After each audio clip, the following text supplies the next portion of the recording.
안녕하세요. 2021년 4월 16일 금요일 매일 묵상입니다. 함께 새 찬송가 218장, 통일 찬송가 369장 1절과 2절을 찬양하겠습니다. 내 마음과 정성을 다하여서 주 너의 하나님을 사랑하라.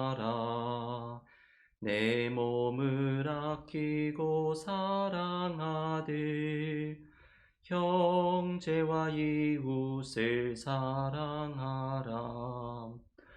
주께서 우리에게 명하시니 그 명령 따라서 살아가리.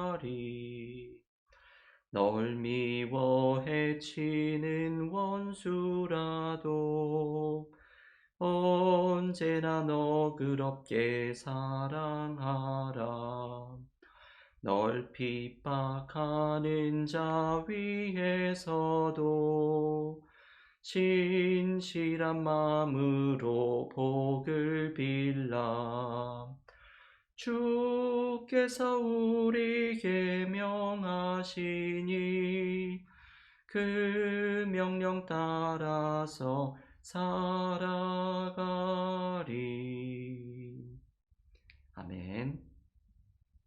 오늘 메인 묵상에서 함께 묵상하는 하나님의 말씀은 마가복음 11장 20절에서 25절의 말씀입니다. 마가복음 11장 20절에서 25절을 봉독하겠습니다.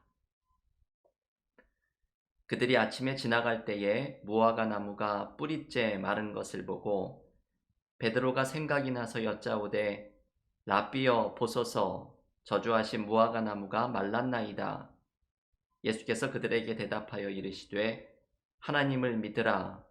내가 진실로 너희에게 이르노니 누구든지 이 산더러 들리어 바다에 던져지라 하며 그 말하는 것이 이루어질 줄 믿고 마음에 의심하지 아니하면 그대로 되리라.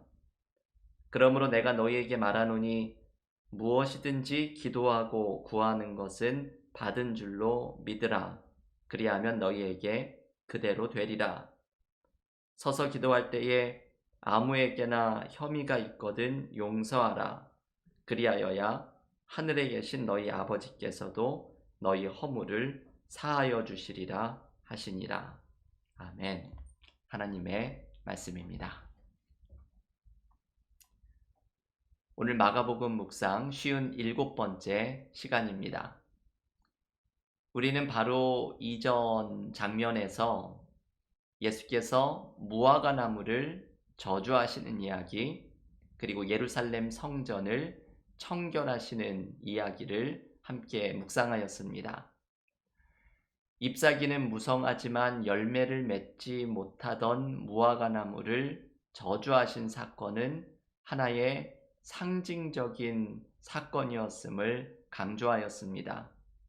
바로 그 다음에 나오는 예루살렘 성전 청결 사건과 연결해서 그 의미를 이해해야 하는 것이 바로 무화과 나무를 저주하신 이야기였습니다.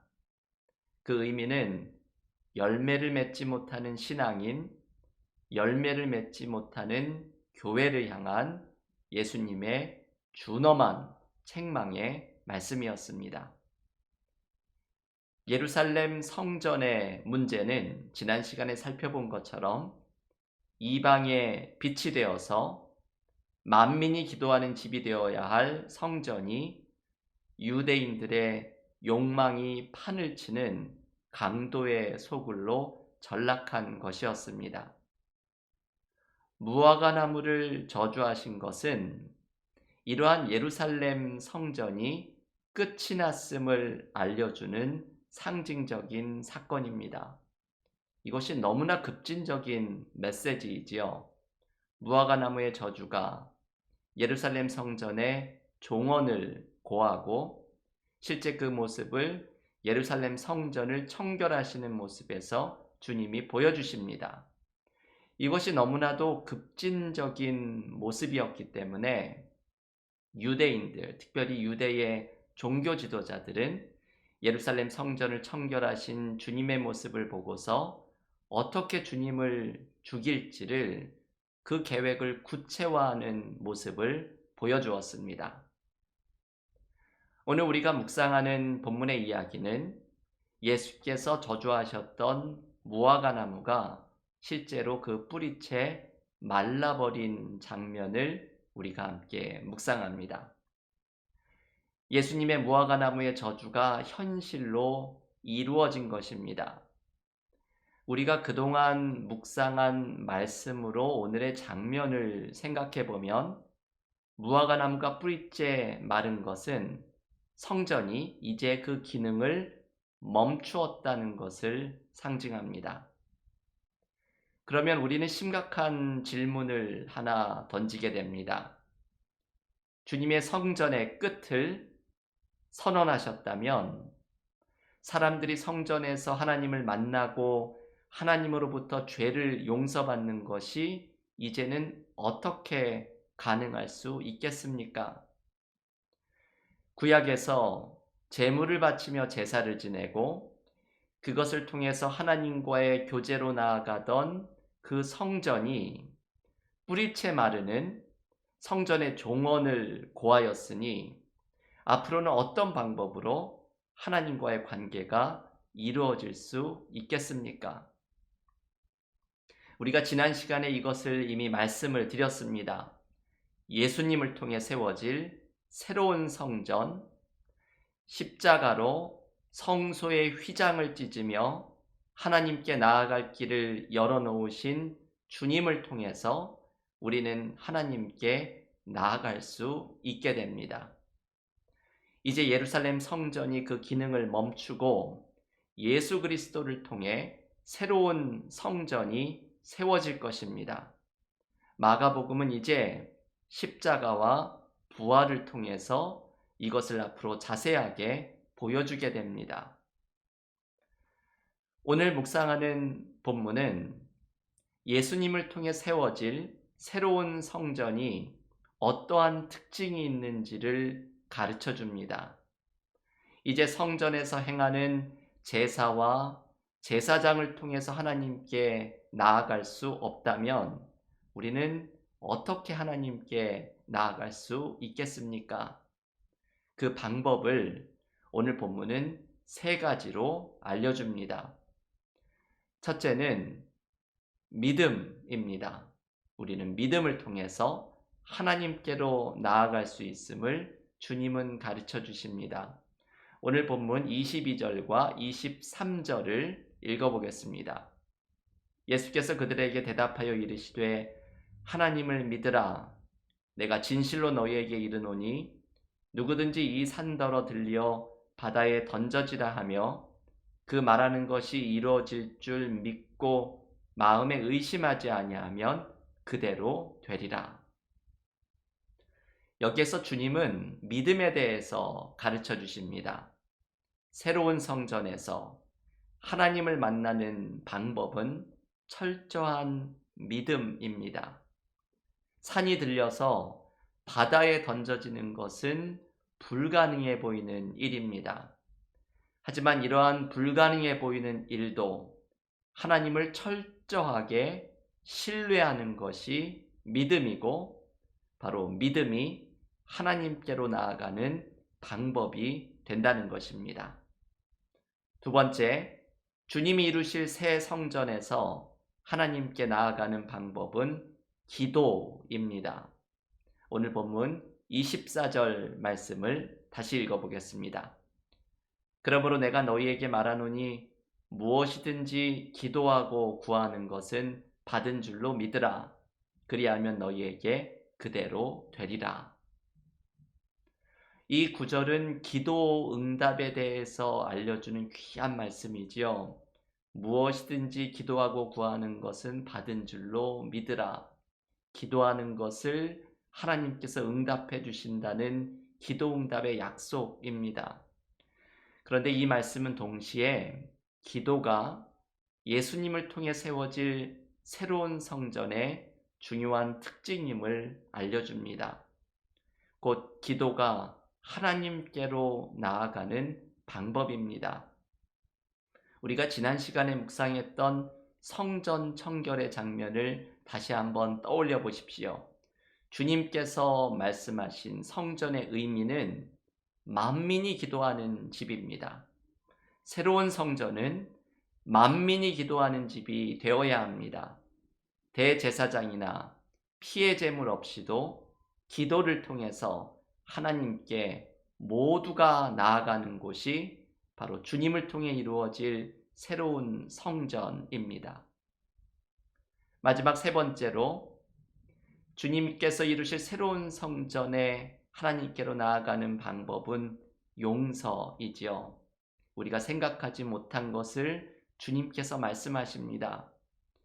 용서는 하나님께서 우리의 기도에 응답하시는 조건인 것처럼 소개가 되고 있습니다. 오늘 본문 마가복음 11장 25절 말씀을 마지막으로 읽어보겠습니다. 서서 기도할 때에 아무에게나 혐의가 있거든 용서하라. 그리하여야 하늘에 계신 너희 아버지께서도 너희 허물을 사하여 주시리라 하시니라. 용서에 대해서는 성경이 가르쳐주는 중요한 여러 가지 말씀을 묵상을 할 필요가 있습니다. 가장 중요한 것은 우리가 다른 사람을 용서한다는 것은 먼저 하나님이 우리를 용서해 주신 은혜의 경험으로부터 시작해야 하고, 이러한 하나님의 용서를 경험한 사람은 다른 사람을 또한 용서하는 삶으로 나아가야 한다는 것이 주님이 가르쳐 주시는 말씀입니다. 그런데 주님은 오늘 말씀에서 우리가 다른 사람을 용서할 때에 하나님께서도 우리를 용서하신다고 말씀합니다. 우리에게는 굉장한 도전이 되는 말씀입니다. 이 말씀을 풀어서 이야기하면 다른 사람을 용서하는 삶 속에 우리는 하나님과의 깊은 관계를 경험하게 된다는 의미입니다. 이 땅에서의, 내 삶에서의 묶임을 풀어내는 사람은 하늘에서의 묶임도 풀어낸다는 마태복음 18장 18절의 주님의 말씀처럼 누군가와의 관계를 풀어내는 삶 속에서 우리는 하나님과의 깊은 관계로 들어가는 은혜를 경험하게 됩니다. 우리의 삶에 얽혀져 있는 관계의 문제를 풀어낼 때에 하나님과의 깊은 관계로 들어간다는 주님의 말씀입니다. 제가 한 책에서 기도에 대한 이런 구절을 읽었습니다. 사람들은 자신이 100번쯤 옳고 상대방은 5번쯤 옳다고 생각을 하는 경향이 있다고 합니다.